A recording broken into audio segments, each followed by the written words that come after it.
एक गांव है, रामगढ़। दिन में यह गांव बिल्कुल साधारण लगता है।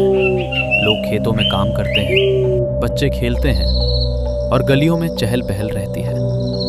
लेकिन जैसे ही रात होती है, गांव के बीच खड़ी एक पुरानी हवेली को देखकर लोग रास्ता बदल लेते हैं, क्योंकि लोग कहते हैं रात के समय उस हवेली की खिड़की में एक औरत दिखाई देती है, बाल बिखरे हुए, आंखों में दर्द और उसके होठों पर सिर्फ एक सवाल, मुझे क्यों मारा। वो हवेली थी ठाकुर रणवीर सिंह की। गांव में उनका बहुत रुतबा था।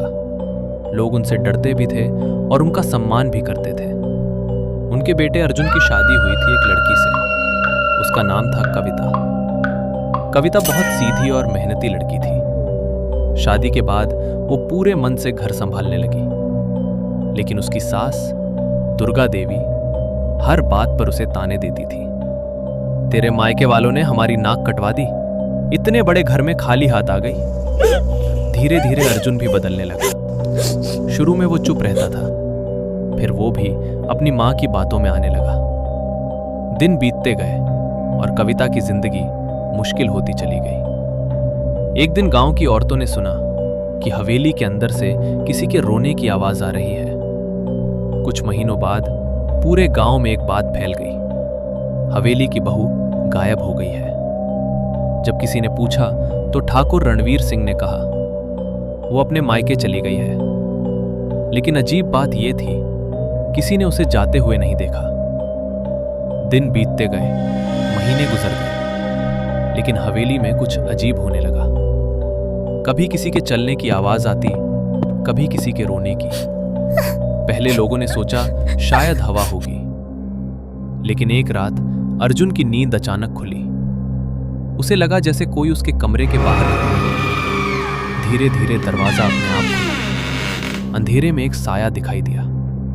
अर्जुन का दिल जोर जोर से धड़कने लगा और तभी एक औरत की आवाज आई, कविता की आत्मा, मुझे क्यों मारा। अर्जुन डर के मारे चिल्ला उठा।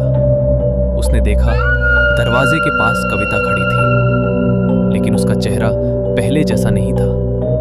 आंखें गहरी, बाल बिखरे हुए और चेहरा बेहद ठंडा। अर्जुन घबरा गया।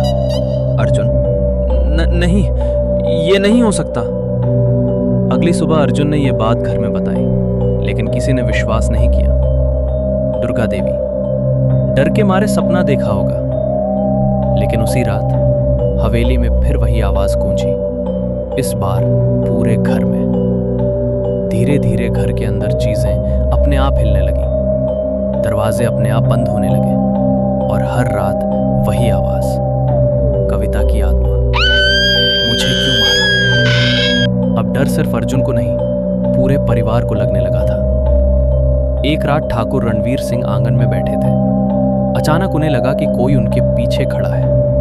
उन्होंने मुड़कर देखा और वहीं जम गए, क्योंकि उनके सामने कविता खड़ी थी और उसने धीरे से कहा, कविता की आत्मा, आपने मुझे उसी रात खत्म कर दिया था, लेकिन सच को नहीं छुपा पाए। तभी ठाकुर को वो रात याद आ गई, वो रात जब पूरे परिवार ने मिलकर कविता को बहुत मारा था। उन्हें शक था कि कविता ने अपने मायके में पैसे भेजे हैं। गुस्से में आकर उन्होंने उसे धक्का दिया था। वो सीढ़ियों से गिर गई और डर के मारे उन्होंने उसका शरीर हवेली के पीछे वाले पुराने कमरे में छुपा दिया। लेकिन सच अब वापस लौट आया था। उस रात हवेली में बहुत अजीब चीजें हुई। कमरों में ठंडी हवा भर गई, दीवारों पर खरोंचे दिखाई देने लगी और अचानक तीनों लोग जमीन पर गिर गए। सुबह जब गांव वाले हवेली में पहुंचे तो अंदर का नजारा देखकर सब डर गए। पूरा घर बिखरा हुआ था और तीनों लोग बेहोश पड़े थे। कुछ दिन बाद हवेली के पीछे खुदाई हुई और वहीं से कविता का सच सामने आया। गांव वालों ने उसका अंतिम संस्कार करवाया। लेकिन आज भी रामगढ़ गांव के लोग कहते हैं रात के समय उस हवेली की खिड़की में एक औरत खड़ी दिखाई देती है और अगर कोई ध्यान से सुने तो एक आवाज अब भी गूंजती है, कविता की आत्मा, मुझे क्यों